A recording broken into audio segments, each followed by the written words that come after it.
Welcome back to Music Theory Logic. Andrew here, and today I thought it would be useful to share some information and some personal experiences about music promotion and specifically Spotify and SoundCloud.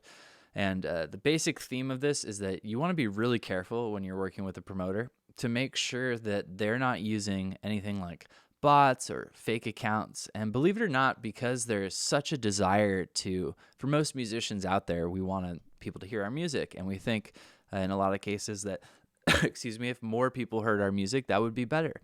So we're like the prime candidates for this con to work on, where somebody will come to you and they'll say, hey, I heard your music. It's really great. I think we should get it to more people.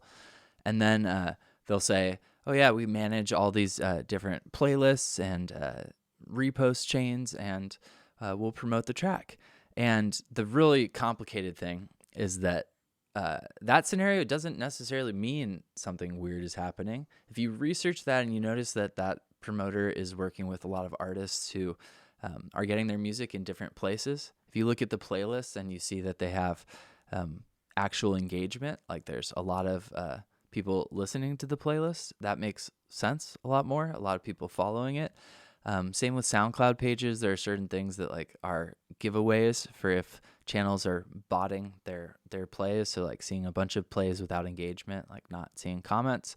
And from an artist's standpoint, it's really difficult evaluating these different services. From personal experience, I've used services that like I still don't really even know what was legit or what wasn't legit.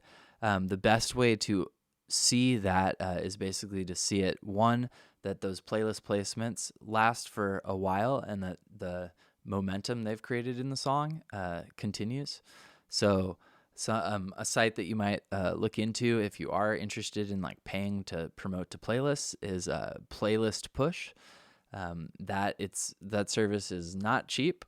But that's also part of what makes it legit. They're not going to guarantee that you get a certain amount of placements. That's another warning sign. So if somebody says, hey, with this service, we can get you, 3 playlists a month, or we can get you 10,000 streams a week, or whatever it is, you can't really guarantee that if you're working with real music promotion. You can just guarantee that you're going to get in front of people. And if people like the music, then it's going to get in front of more people. But if the music doesn't have a market out there, chances are all the promotion in the world is not going to get people to listen to something that no one on the planet is trying to listen to. And so it takes a lot of self, perspective to look at your music and to think like, is this something that deserves promotion? And then you could pursue that. But if the warning sign in your mind goes off like this is too good to be true, I would listen to that. Be very, very careful when you pay for any sort of playlisting. If somebody is running a playlist and lots of people are listening to it and they really like your song, they're going to want to playlist it anyway because that's going to help their audience and they're going to benefit from showcasing the song.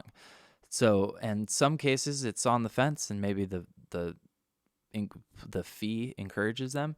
But yeah, for the most part, be really, really skeptical of playlisting services and the whatnot. We have to work with them. We have to get our music in front of people. But again, do your diligence and listen to yourself if something's too good to be true. If you found this helpful, you would help me out a ton by subscribing to the channel. Talk a lot about independent music approaches, music techniques, how to play guitar, a lot of music theory, and again, it's a fun thing. This music stuff in the industry is quite a confusing thing. So hopefully I can help you out with whatever experience that I have from my time doing this. I'm 10 years in and I don't know everything, but I've learned a lot by making tons and tons of mistakes that hopefully you will not make. Thank you for hanging out. Till next time. Cheers.